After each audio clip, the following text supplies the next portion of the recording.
Jesus said, "Go into all the world and make disciples of all nations." The tragic news is that we're actually losing ground. There are now more unreached people than ever, more unsaved people than ever. Last year I heard this statistic that challenged me to the core. Worldwide in 1985, those with no access to the gospel was 1.1 billion people. By 2020, that number had grown to 2.3 billion, more than double. The number who were unsaved in 1985 was 3.2 billion, and in 2020 that number had become 6.2 billion people. This statistic challenged me because it was in 1985 that my wife and I became full-time missionaries, serving in various places around the world. So on our watch, we've actually lost ground.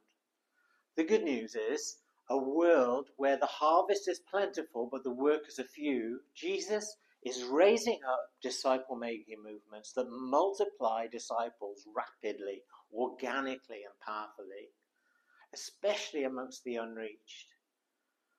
And what makes a disciple-making movement actually work when all other efforts have failed?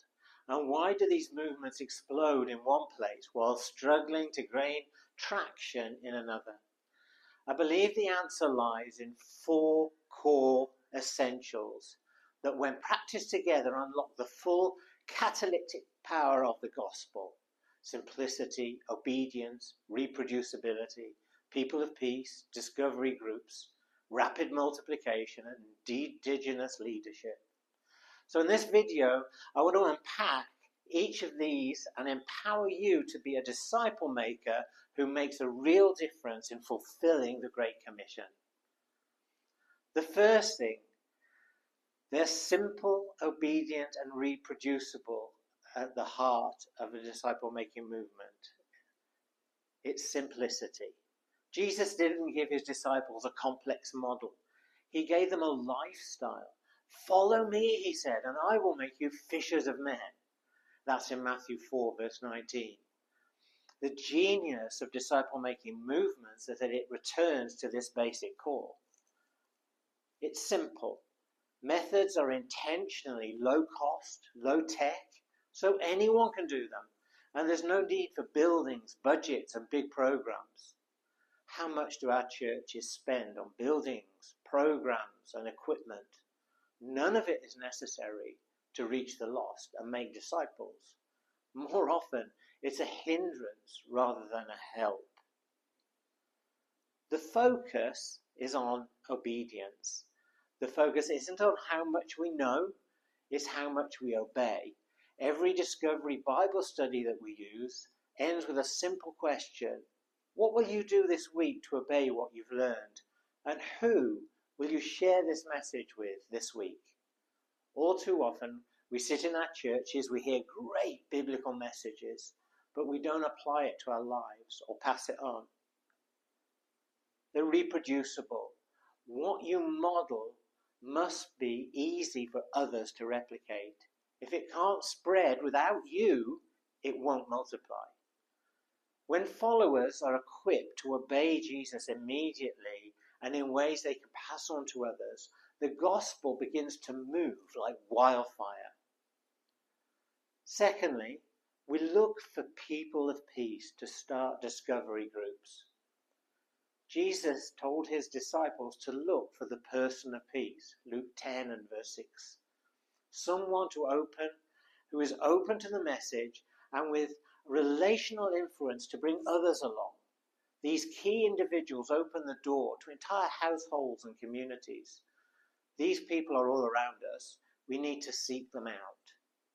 Rather than leading with preaching, we start with discovery groups, small gatherings where seekers, interested individuals read and discuss a Bible passage together, discovering truth for themselves. There's no outside teacher. The Word and the Holy Spirit do the heavy lifting. This approach keeps Jesus at the center. It honors the dignity of local people, and it avoids dependency on outsiders. Too much of our missionary work has been dependent on professionals. It fosters deep ownership from day one.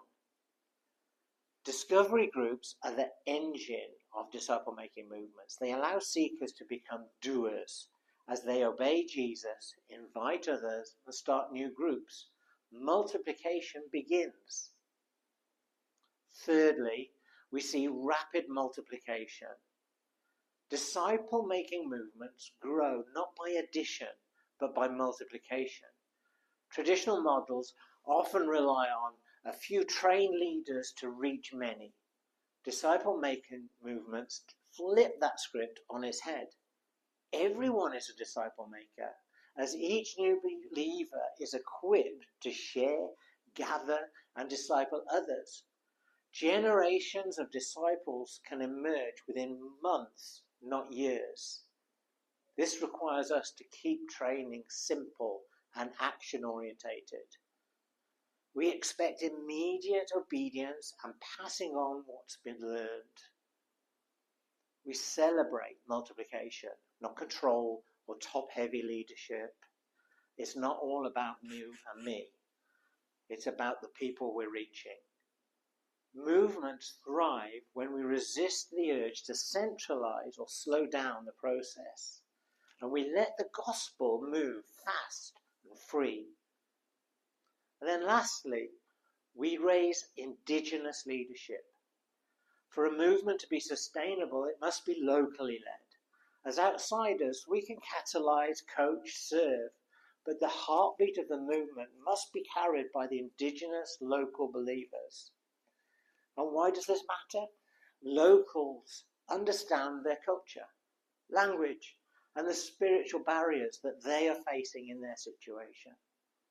They're best positioned to identify contextual expressions of obedience.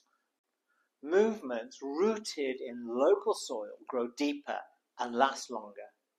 Disciple-making movements honor the Holy Spirit's power to raise up leaders from every tribe, tongue, and nation.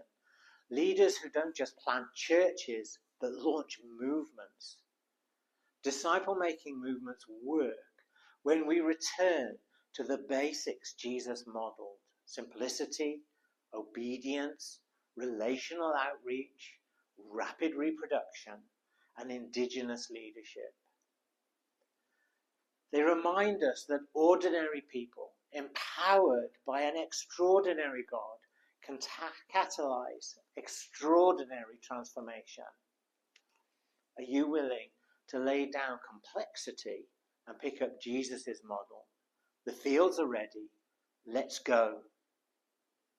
Want to learn more about starting discovery groups or finding people of peace in your context? Reach out to me or check out our Disciple Making Movement Starter Guide.